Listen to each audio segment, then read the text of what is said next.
Bismillahirrahmanirrahim. Assalamualaikum warahmatullahi wabarakatuh. Alhamdulillah, summa alhamdulillah, wassalatu wassalamu ala rasulillah, amma ba'd.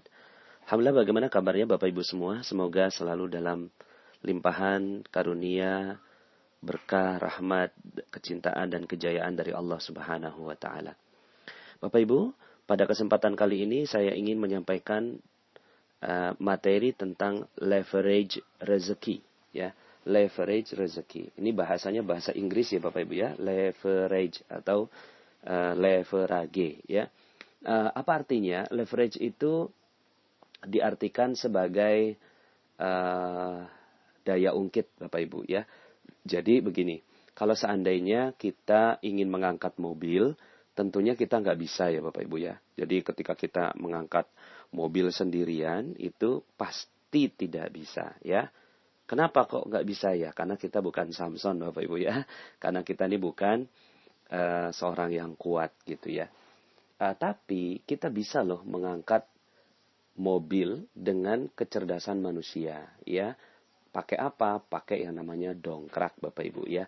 Jadi ketika bannya itu bocor gitu ya. Terus kemudian akhirnya situlah fungsi dongkrak itu dibutuhkan. Bahkan ya, kalau kita masuk ke bengkel gitu ya, jangankan mengangkat satu ban begitu ya Bapak Ibu, bahkan mobilnya aja keangkat gitu ya, untuk dibersihkan atau servis hanya dengan memencet sebuah tombol. Nah, ini yang namanya dongkrak Bapak Ibu. Ya, dongkrak, ada dongkrak hidrolik, ada dongkrak pakai tuas begitu ya. Nah, ini ada dongkrak. Nah, dongkrak ini sering dipakai dalam kehidupan kita ya. Maka prinsip dongkrak atau prinsip leverage ini juga terjadi pada rezeki ya. Nah, hal ini banyak sekali disampaikan oleh para pembicara-pembicara, motivator-motivator yang mengajarkan tentang kekayaan. Seperti misalnya yang tertulis dalam bukunya Tung Desem Waringin, disebutkan bahwa dan juga Roger Hamilton ya, bahwa kekayaan itu adalah W sama dengan V dikali L. W itu wealth, ya, kemudian V itu value, kemudian L itu adalah leverage. Jadi kekayaan itu adalah nilai diri atau nilai tambah atau nilai apapun yang membuat kita mampu untuk memberikan nilai pada diri kita dikalikan dengan leverage, yaitu daya ungkit. Jadi dikali dengan dongkrak Bapak Ibu. Makanya sering terdengar misalnya seorang artis ya, bukan siapa-siapa, tiba-tiba terdongkrak popularitasnya. Jadi bahasanya itu adalah mendongkrak popularitas begitu ya. Misalnya ya ini misal ya Bapak Ibu ya, Fatin, siapa yang kenal Fatin Bapak Ibu ya? Nggak kenal Fatin, siapa dia, anak SMA begitu ya. Terus kemudian tiba-tiba dia terdongkrak popularitasnya ketika mengikuti sebuah kontes. Kalau nggak salah kontes lagu gitu ya. Nah kemudian akhirnya seluruh Indonesia mengenal. Nah, dalam hal ini yang terjadi pada Mbak Fatin itu adalah dirinya, value-nya sudah bagus karena dia punya suara yang didengar orang. Nah, ini value umum ya Bapak Ibu ya, walaupun dalam Islam itu sebenarnya suara wanita itu adalah aurat gitu ya. Nah, cuma saya ingin mengambil sedikit kasusnya itu sebagai penjelasan leverage. Jadi siapa Mbak Fatin nggak kenal siapa gitu kan, tapi karena dia punya value-nya itu suaranya bagus. Tapi kalau dia tidak pakai leverage, tidak pakai dongkrak Bapak Ibu, maka lagunya itu tidak akan pernah sedikit pun mendongkrak popularitasnya. Tidak akan pernah sedikit pun menghasilkan rezeki gitu Bapak Ibu ya. Jadi ketika Mbak Fatin ini misalnya nyanyinya di rumah sendiri, ya akhirnya nggak jadi apa-apa. Tapi ketika dia nyanyinya itu di sebuah kontes lagu, yang terjadi adalah seluruh Indonesia mengenal gitu kan, bahkan beberapa negara tetangga, lalu kemudian akhirnya jadi album, akhirnya rezeki itu datang. Contoh Fatin kayaknya kontroversial sekali ya. Ini contoh aja Bapak Ibu ya. Jadi siapalah ya, misalnya siapa Megawati misalnya, Ibu Megawati tanpa pendongkraknya. Pendongkraknya siapa? Ayahnya, partainya begitu ya. Terus kemudian siapalah ya kita ya ketika rezeki kita ini tidak datang. Maka kita perlu yang namanya dongkrak Bapak Ibu ya. Bill Gates misalnya, sekelas Bill Gates saja dia butuh dongkrak Bapak Ibu ya. Ketika dia punya value. Value-nya apa? Value-nya adalah dia punya ide tentang Microsoft, Windows, Word, PowerPoint, dan seterusnya. Tapi kemudian Bapak Ibu, kalau seandainya dia hanya seperti itu saja, maka dia tidak bisa menghasilkan rezeki, itu value. Dikali pendongkraknya. Apa pendongkraknya? Pendongkraknya adalah Fujitsu, Toshiba, Sony, IBM, dan seterusnya. Gitu ya. Nah itu adalah pendongkrak. Ya. Nah ini adalah alat-alat dongkrak untuk rezeki Bapak Ibu ya. Maka ya bagi Anda yang misalnya ingin sukses gitu ya, maka Anda perlu menemukan pendongkrak Anda. Apa pendongkrak Anda ya? Apa yang membuat Anda meleverage? Kalau bahasanya Pak Tung itu ya, Pak Tung Desemwaringin itu adalah faktor kali. Jadi apa yang membuat faktor kali kita ya? Kita dari bukan siapa-siapa, terus kemudian tiba-tiba menjadi siapa-siapa ya, menjadi dikenal atau mendapatkan rezeki ya. Nah, kalau dalam dunia properti misalnya yang saya laksanakan begitu ya, saya bukan siapa-siapa, nggak punya modal, tapi kemudian akhirnya saya punya ide ya, terus kemudian saya mencoba mempelajari dari teman-teman, akhirnya setelah itu saya kalikan diri saya dengan gitu ya, pemilik tanah, saya kalikan diri saya dengan ya investor, saya kalikan diri saya dengan media massa untuk mengiklankan bisnis saya kalikan diri saya dengan perkenalan, dengan perizinan gitu ya, dan seterusnya. Nah ini adalah faktor kali. Semakin banyak faktor kalinya, semakin mudah kesuksesan itu terwujud Bapak Ibu. Contohnya misalnya begini. Anda untuk membutuhkan sukses itu butuh angka 10.000 poin misalnya, 10.000 poin. Tapi kemudian ya diri Anda itu hanya satu gitu ya. Satu, sementara dream Anda, goal Anda itu di 10.000 ya. 1 poin dibanding dengan 10.000 poin ini jauh sekali Bapak Ibu ya. Naiknya ini jauh sekali. Maka gimana caranya untuk meningkatkannya? Ya Anda harus membuat faktor kali sehingga akhirnya 10.000 menjadi make sense atau masuk akal, bisa tercapai oleh Anda. Contohnya misalnya begini, 1 ya dikali 3 ya dikali 10 ya dikali 5 ya dikali 7 dikali 8 ya kemudian dikali 9 ya dikali 12 ya dikali 3 dan seterusnya, nyampe juga di angka 10.000 Bapak Ibu. Maka semakin banyak faktor kalinya, semakin rezeki itu mudah datang, gitu ya. Jadi semakin banyak faktor kalinya, maka rezeki itu akan mudah datang. Nah, misalnya sebagai seorang pekerja itu dia hanya mengalihkan dirinya, gitu ya, terhadap dirinya sendiri, katakan dirinya 1 dikali perusahaan tempat dia bekerja, gitu ya. Dia dikalikan perusahaan tempat dia bekerja, maka ya segitu-gitu aja. Misalnya dia punya dreamnya 100, sementara ya perusahaan hanya bisa memberikan 10, maka 1 dikali 10 nggak nyampe. Untuk mencapai dreamnya, maka dia perlu mengalihkan dengan faktor kali yang lain. Ya, apa misalnya faktor kali yang lain? Istrinya dapat warisan, ya misalnya begitu ya.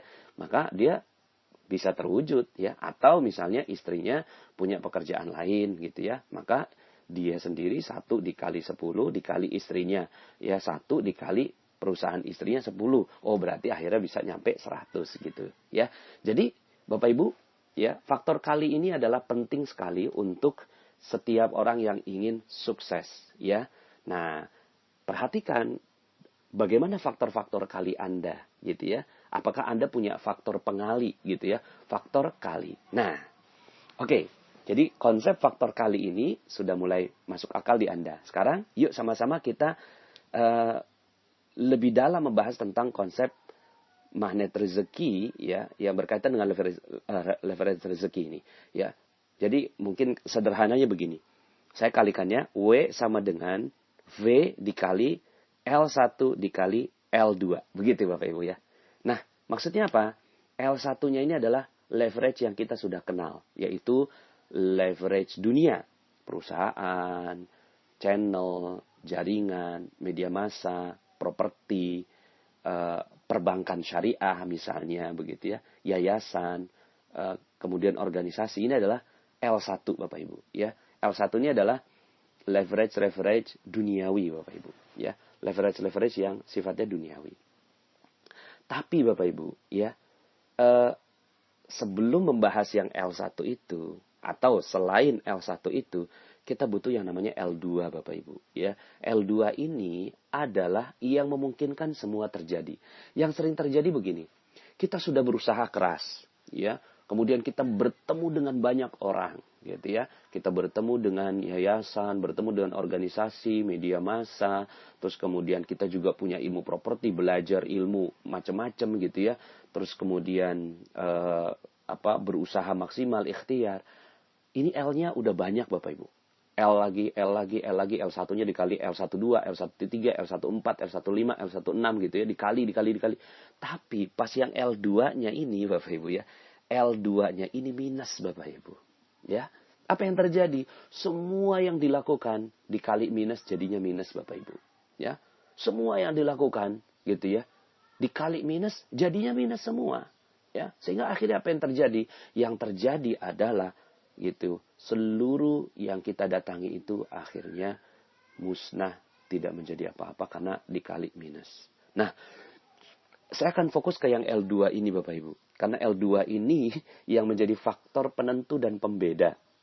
Ya, silahkan Anda dengarkan materi saya di Lain Ladang, Lain Ilalang gitu ya. Itu menyebabkan akhirnya kita punya L2 yang berbeda. Ya. Untuk orang-orang yang ateis, nggak kenal Tuhan gitu, nggak kenal Allah, mereka cukup dengan L1 ya. Dikalikan dengan faktor-faktor dunia, mereka gampang banget sukses gitu ya. Tapi pas kita pakai nih cara mereka, kita udah pakai nih cara mereka, tapi kok ternyata nggak bisa-bisa gitu ya. Maka yang terjadi adalah karena kita punya ilmu yang berbeda, ya, punya ilmu yang berbeda. Nah ini silahkan, saya nggak mengulang materi yang sebelumnya, Anda dengarkan lagi karena ini udah materi yang ke-28.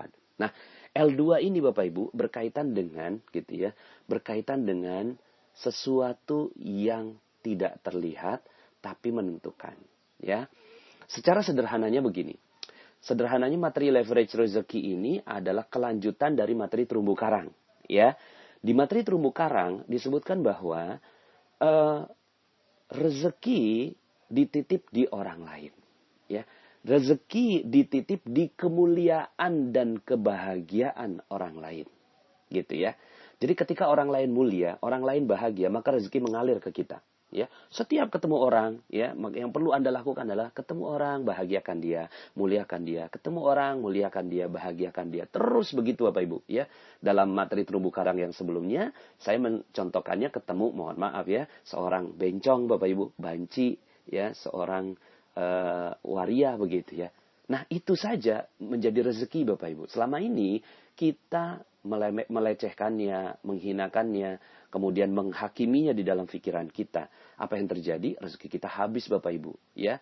Tapi ketika kita ya mendoakan dia, ya Allah, mudah-mudahan dia segera bertaubat, ini menjadi jalan taubat buat dia, maka yang terjadi adalah kita memuliakan dan membahagiakan dia walaupun dia nggak tahu.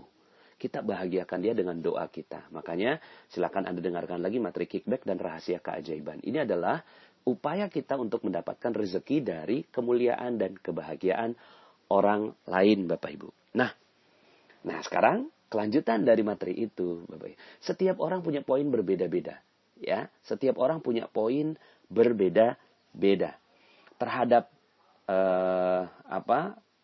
bencong, waria, banci aja gitu ya, kita harus memuliakan dan membahagiakan, padahal poinnya sederhana Bapak Ibu ya, katakanlah dia poinnya 2 begitu ya, poinnya 2, tapi akhirnya ketika kita membahagiakan, poin 2 itu datang pada kita begitu ya.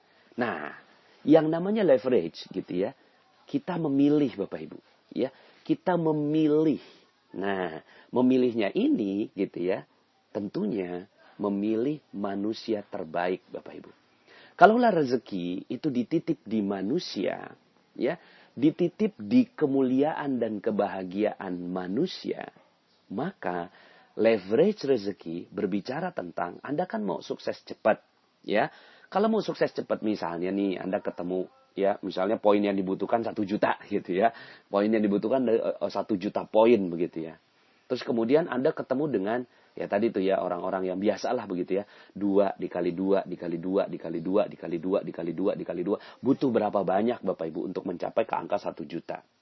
Tapi kalau Anda mengalihkannya dengan gitu kan 100 dikali 100 dikali 100 dikali 100 bahkan sudah lebih Bapak Ibu ya.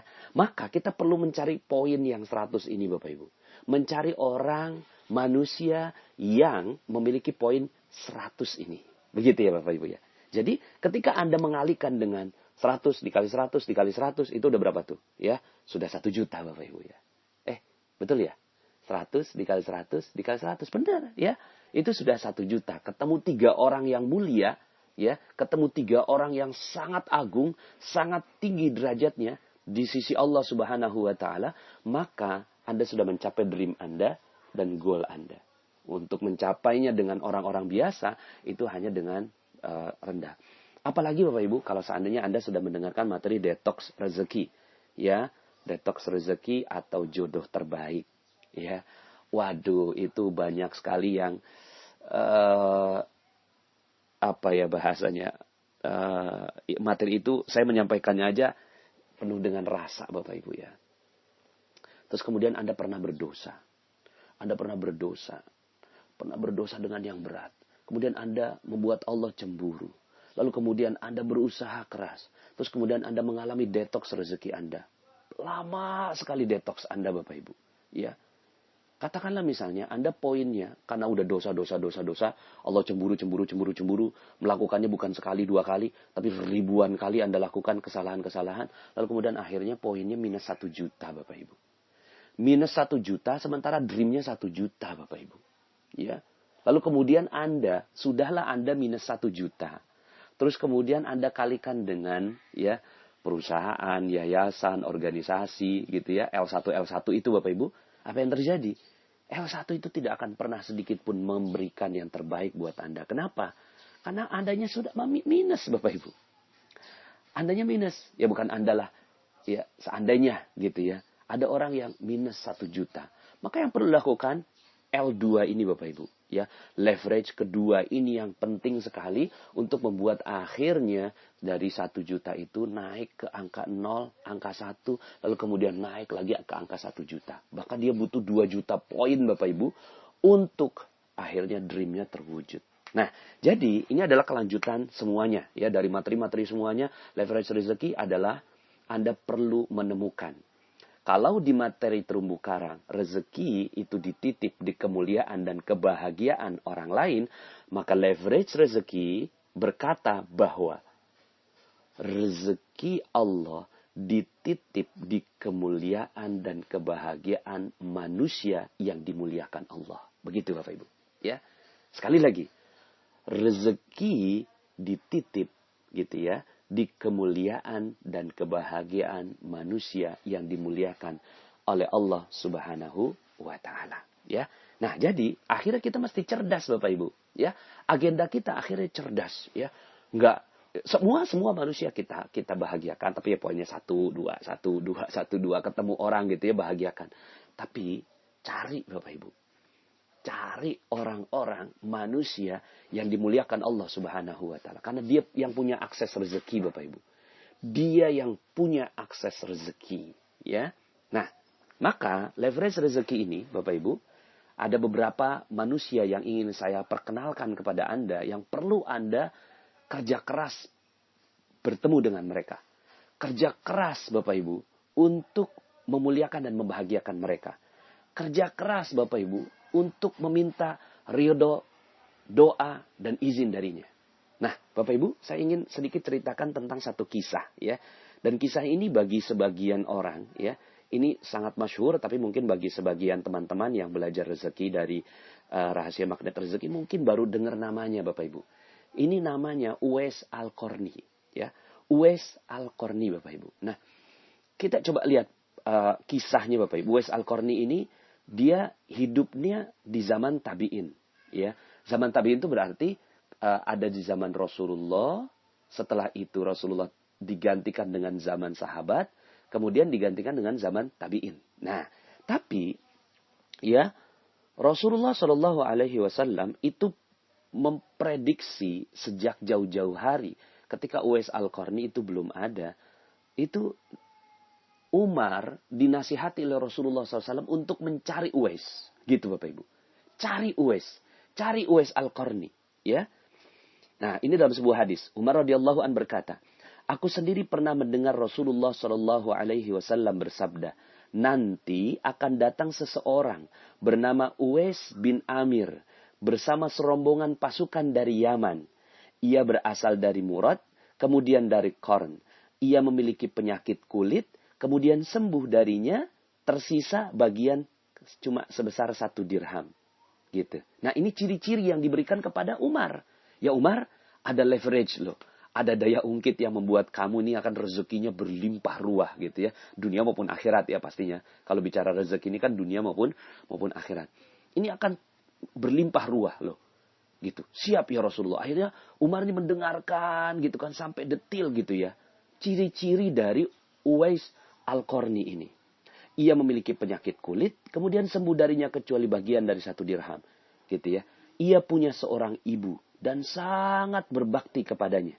Seandainya ia mau bersumpah pada Allah, maka akan diperkenankan apa yang ia pinta. Jika engkau mampu agar ia meminta kepada Allah supaya engkau diampuni, maka mintalah kepadanya. Masya Allah Bapak Ibu. Ini adalah perintahnya Rasulullah kepada Umar agar mencari leverage-nya Bapak Ibu. Mencari leverage rezeki. Umar, siapa yang gak kenal Umar bin Khattab radhiyallahu an, sudah dijamin masuk surga Bapak Ibu. Sudah dijamin masuk surga. Hartanya itu Umar bin Khattab dalam buku karangan Dr. Jaribah gitu ya. Itu disebutkan ya saya hitung-hitung itu penghasilan per bulannya rata-rata 233 miliar per bulan Bapak Ibu ya. Kalaupun meleset ya miliaran lah Bapak Ibu ya. Nggak mungkin ya sedikit itu karena ladangnya aja 70.000 ladang pertanian yang tiap itunya panen Bapak Ibu. Artinya apa? Umar bin Khattab ini udah kaya raya secara duniawi. Rezekinya itu sudah berlimpah secara duniawi. Di akhirat juga Umar bin Khattab dijamin masuk surga oleh Rasulullah SAW. Ikut perang Uhud, ikut perang Badar, ikut perang Khandaq gitu ya. Ikut Fatu Mekah, Masya Allah. Ini Umar bin Khattab radhiyallahu anhu. Ya, artinya ini sahabat mulia sekali. Beliau punya amalan soleh banyak sekali Bapak Ibu. Ya, amalan soleh bagaimana tidak? Beliau memakmurkan 3/4 dunia menjadi khalifah Bapak Ibu. Tapi sudah begitunya, Umar bin Khattab masih cari leverage Bapak Ibu. Masih cari daya ungkit Bapak Ibu. Untuk ya minta diampuni oleh Allah. Untuk perisainya dihapuskan oleh Allah Subhanahu wa taala. Untuk perisainya ini kan ya kalau Anda dengarkan materi perisai rezeki itu mengalir deras, tapi karena ada perisai, maka akhirnya rezeki itu tidak mengalir. Nah, Bapak Ibu yang dirahmati Allah, maka ini di sini disebutkan ya, kata-katanya, perintahnya Rasulullah. Jika engkau mampu agar ia meminta kepada Allah supaya engkau diampuni, mintalah ampun. Gitu ya, kepada Allah melalui Uwais Al-Qarni. Nah, Bapak Ibu suatu hari, Uwais Al-Qarni ini datang Bapak Ibu. Ya, suatu hari dari Usaid bin Jabir. Ya, ia berkata, Umar bin Khattab ketika didatangi oleh serombongan pasukan dari Yaman. Ya, jadi pas, ini dari Yaman nih, gitu ya. Terus kemudian Umar bertanya, ya, apakah di tengah-tengah kalian ada yang bernama Uwais bin Amir? Kemudian, ini ya Rasulullah, ini ya Umar. Kemudian ditanya, apakah engkau benar Uwais bin Amir? Ya, saya Uwais bin Amir. Kemudian Umar bertanya, benarkah engkau dari Murad, dari Qarn? Iya, kata Uwais Al-Qarni. Umar bertanya, benarkah engkau dahulu memiliki penyakit kulit, lantas sembuh, kecuali sebesar 1 dirham? Iya, kata Uwais. Lalu kemudian Umar bertanya lagi, benarkah engkau punya seorang ibu? Iya, gitu ya. Kemudian akhirnya dibacakan hadis tadi, gitu ya. Aku sendiri pernah mendengar Rasulullah SAW bersabda, nanti akan datang seorang bernama Uwais bin Amir bersama serombongan pasukan dari Yaman. Dia berasal dari Murad, kemudian dari Qarn, dia memiliki penyakit kulit, dan seterusnya Bapak Ibu. Lalu kemudian Umar berkata, tolong aku, mintalah kepada Allah untuk mengampuniku. Kemudian Uwais mendoakan Umar. dengan meminta ampunan kepada Allah Subhanahu wa taala. Masya Allah. Nah, Bapak Ibu, ya, setelah itu kisahnya akhirnya Uwais Al-Qarni ini dikenal di mana-mana. Kemudian banyak orang yang meminta doa kepadanya. Lalu kemudian mau dikasih hadiah, tapi kemudian Uwais Al-Qarni nggak mau, Bapak Ibu, karena dia lebih memilih untuk hidupnya zuhud, Bapak Ibu. Kalau dia mau, maka dia bisa meminta upah terhadap doa-doa yang diminta olehnya gitu. Tapi Uwais Al-Qarni nggak mau, dia milih miskin, Bapak Ibu. Aduh, ini saya makanya mohon maaf ya, materi leverage rezeki ini lama sekali delaynya Bapak Ibu, karena saya nggak sanggup menceritakan kisah ini Bapak Ibu ya, karena ya mudah-mudahanlah kita minta kepada Allah Subhanahu wa taala agar kita diampuni oleh Allah Subhanahu wa taala atas kehidupan kita ya. Terus kemudian Uwais Al-Qarni ini ya menyendiri Bapak Ibu, dia lari dari manusia, dia kabur dari manusia Bapak Ibu, karena takut kalau seandainya akhirnya orang itu tidak mintanya kepada Allah, malah mintanya kepada Uwais Al-Qarni. Nah ini ya, waktu itu sempat ada yang pulang dari haji Bapak Ibu, pulang dari haji minta kepada Uwais Al-Qarni gitu ya, tolong didoakan. Loh, kan kamu baru pulang dari haji gitu ya, tapi engkau mulia gitu ya. Terus kemudian Uwais Al-Qarni ya bagaimana gitu ya, akhirnya Uwais Al-Qarni takut kalau seandainya dia ini ya dimuliakan. Akhirnya dia menyendiri dan meninggal dunia dalam keadaan tidak dikenal orang. Nah, Bapak Ibu yang dirahmati Allah Subhanahu wa taala, saya ingin mengambil cuplikan dari kisah Uwais Al-Qarni ini Bapak Ibu, ya. Uwais Al-Qarni ini luar biasa. Artinya apa? Ini Umar bin Khattab aja untuk menghancurkan perisainya, dia butuh sekelas Umar gitu loh Bapak Ibu. Sekelas Umar gitu, ya. Kita nih siapa? Gitu ya. Kita nih siapa? Kita bukan siapa-siapa Bapak Ibu.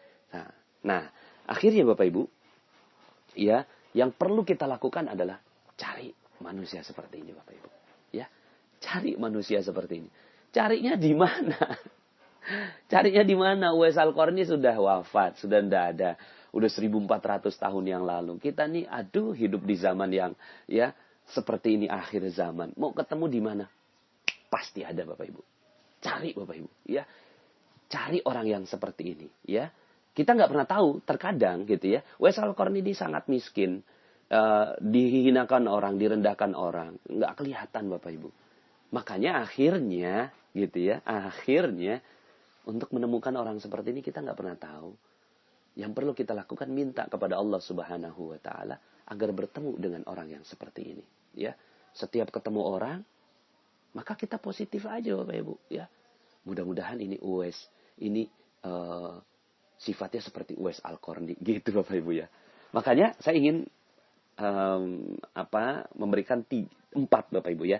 4 manusia yang bisa Anda datangi Bapak Ibu ya.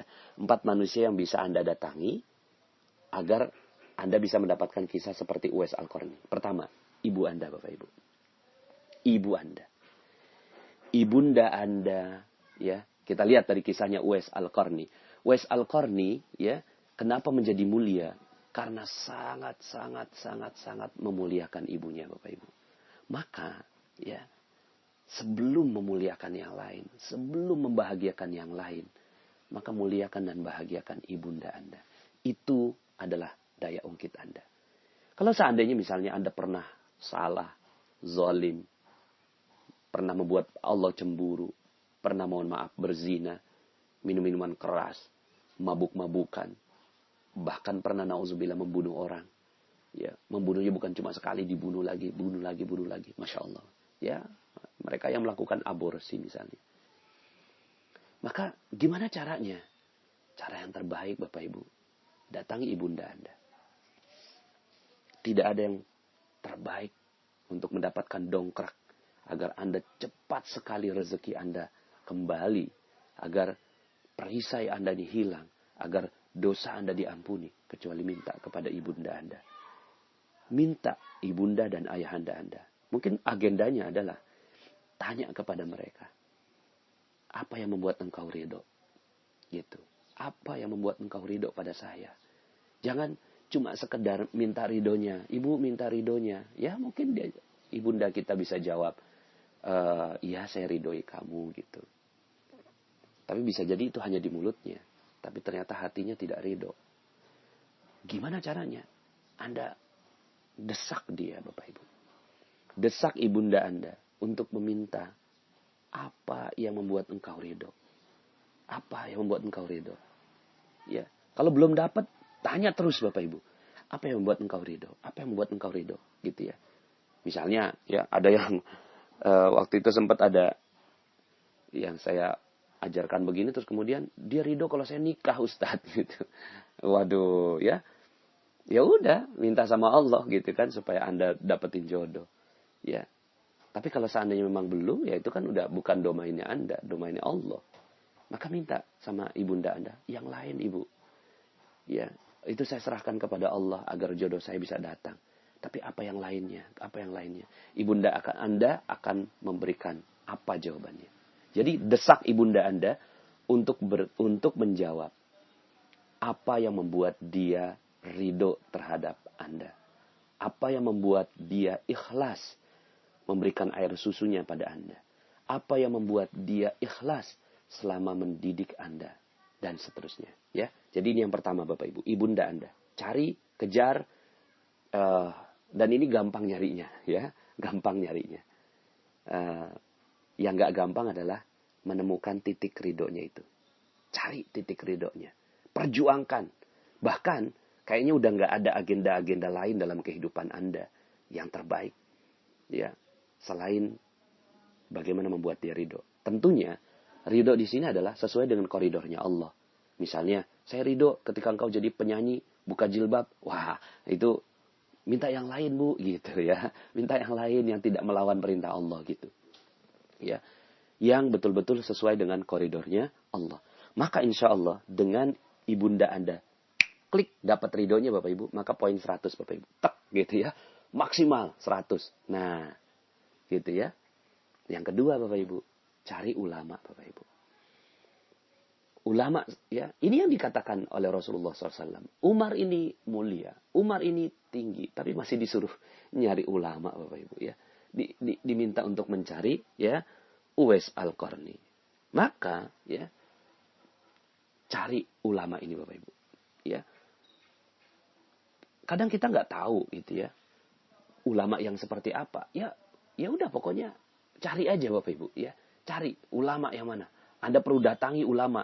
Anda ikuti majelis taklimnya, ikuti majelisnya, dengarkan, perhatikan, serap semua ilmunya gitu ya. Terus kemudian ketika Anda udah klik, maka bilang, datangi dia. Apa yang membuat engkau ridho gitu kan pada kami gitu. Terus kemudian Anda muliakan dan bahagiakan dia. Bagaimana memuliakan dan membahagiakan seorang ulama?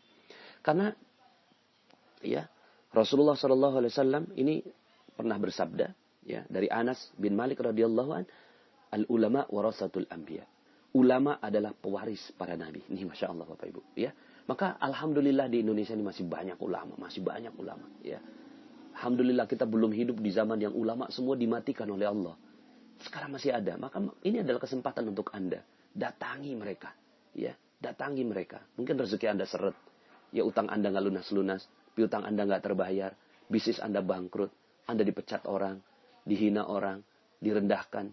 Mungkin. Ya. Yang perlu dilakukan adalah satu. Temui ibu Anda. Dikalikan dengan ulama ini Bapak Ibu. Ya. Al-ulama warasatul anbiya. Ulama adalah pewaris para nabi. Mereka dicintai oleh ahli langit. Dan dibacakan istighfar oleh ikan di laut. Dan jika mereka mati, ya, dibacakan istighfar oleh ikan di laut jika mereka mati hingga hari kiamat Bapak Ibu. Nah, artinya ulama ini mulia sekali Bapak Ibu. Mulia sekali. Ya, datangi mereka.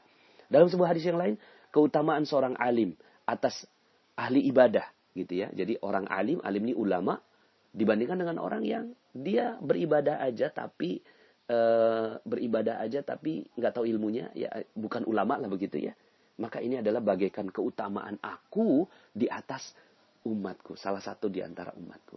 Jadi jauh sekali Bapak Ibu. Makanya datangi ulama, cintai ulama, muliakan dan bahagiakan dia Bapak Ibu. Ya, dalam hadis yang lain, ya Nabi SAW bersabda, barang siapa memandang wajah orang alim dengan satu pandangan, lalu ia merasa senang dengannya, maka Allah Ta'ala menciptakan malaikat dari pandangan itu. Masya Allah Bapak Ibu. Ya, luar biasa nih Bapak Ibu. Allah ciptakan malaikat satu dari pandangan kita cinta terhadap ulama.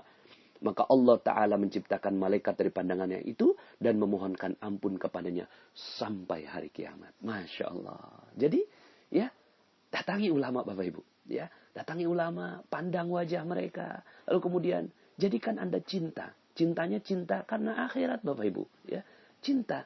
Ya, cinta bagian dari cinta ini. Lalu kemudian maka ini akan ada malaikat yang akhirnya akan memberikan ampunan kepada Allah sampai hari kiamat. Masya Allah. Ya. Nah, dalam hadis yang lain, nah ini juga adalah satu perintah Bapak Ibu. Kan rezeki adalah memuliakan dan membahagiakan orang lain. Tapi apa kata Rasulullah SAW? Barang siapa yang memuliakan orang alim. Gitu. Memuliakan ulama. Barang siapa yang memuliakan ulama, maka ia memuliakan aku. Gitu.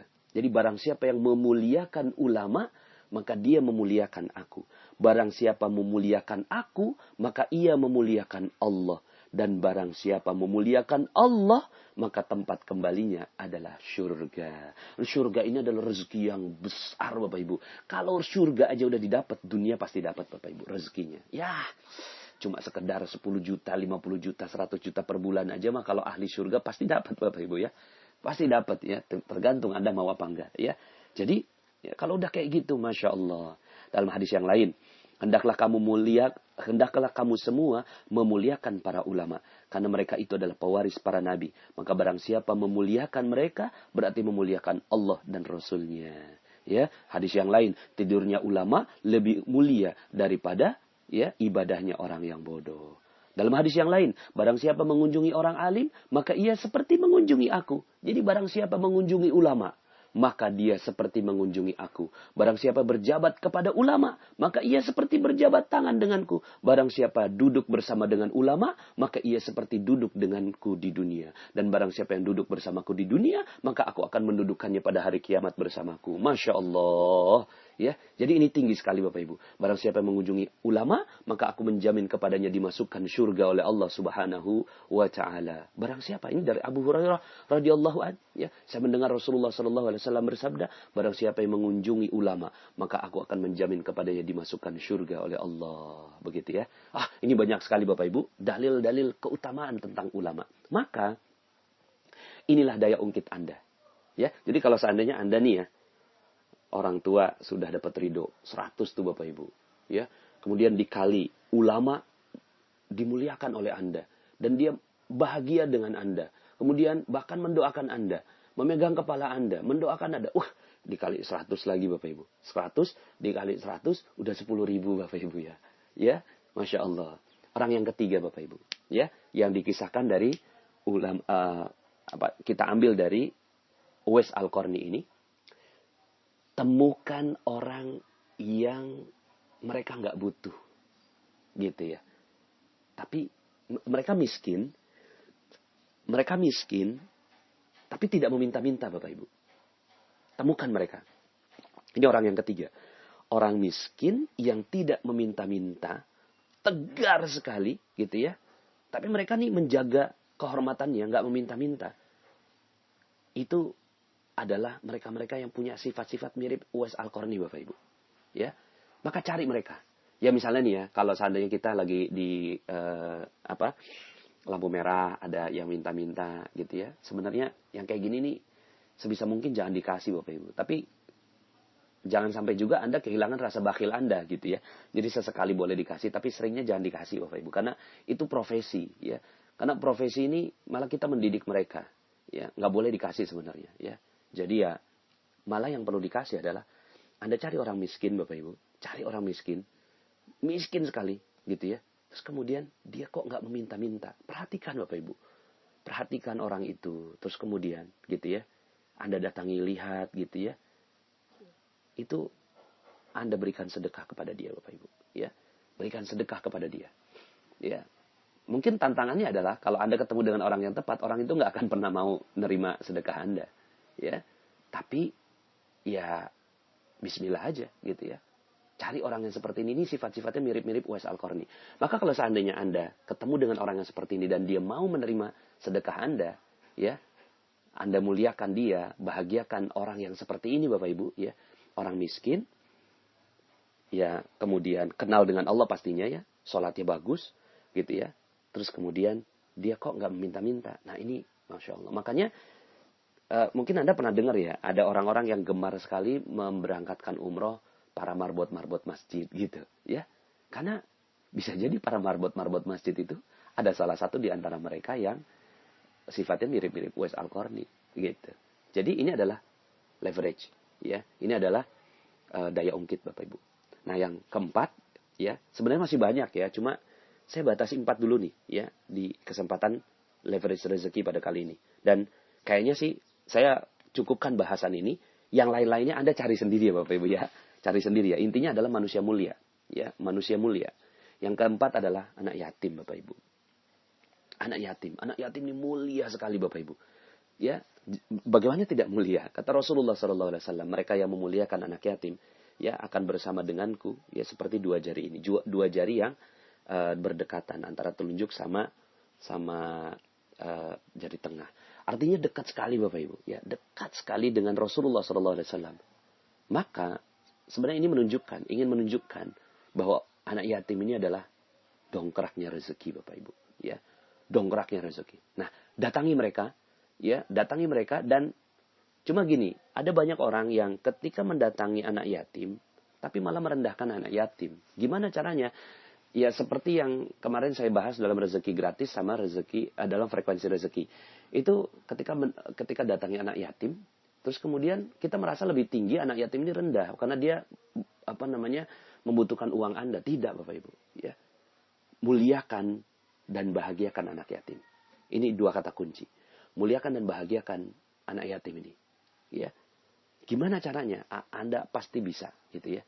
Muliakan mereka, berikan mereka ya pendidikan ya. Kemudian tinggikan mereka, ya support mereka. Terus kemudian bahagiakan mereka, kasihin sedekah ke mereka ya. Nah, Bapak Ibu yang dirahmati Allah, anak yatim ini yang dibawa balik ya. Jadi mereka tidak punya ayah gitu ya, itu yatim. Tapi di bawah balik. Kalau udah balik, itu bukan yatim lagi. Nah, temu ini yang seperti ini. Datangi, cari, ya. Bahkan kalau perlu, Anda punya yayasan yatim, Bapak Ibu. Ya, yatim piatu, Masya Allah. Ini adalah dongkrak rezeki. Nah, Bapak Ibu, ya. Kalau seandainya Anda 100, orang tua Anda udah ridho dengan Anda. Ulama udah mulia dan bahagia karena Anda. Kemudian orang yang miskin yang betul-betul tidak mau, terus kemudian Anda paksa untuk menerima rezeki dari Anda, ya. Bisa jadi misalnya gini, Anda mungkin ketemu sama seorang kakek-kakek tua, terus kemudian dia berjualan, padahal dia sangat-sangat letih, lelah, kayaknya nggak mungkin gitu ya. Tapi kemudian ketika Anda perhatikan, loh kok ini kakek-kakek ini sangat taat sekali ketika azan itu datang. Dia jualannya katakanlah jualan tisu atau apa, beli dari mereka Bapak Ibu, ya. Kemudian yang keempat adalah anak yatim, ya. Nah, kalau 100 kali 100, kali 100 kali 100, waduh, maka rezeki Anda insya Allah Bapak Ibu. Frekuensi rezeki Anda sudah mulai tinggi dan sebentar lagi rezeki akan datang pada Anda. Maka setelah itu, tiba-tiba Bapak Ibu, tiba-tiba hutang Anda lunas, ya. Tiba-tiba piutang Anda terbayar. Tiba-tiba Bapak Ibu, ya, rezeki mengalir deras dengan Anda. Dan tiba-tiba Anda pun jadi lebih mudah berbuat kebaikan untuk orang lain. Maka, yuk sama-sama. Kita perlu mereka. Apalagi kalau ulamanya ini udah bermajelis Bapak Ibu ya. Jadi majelis ulama.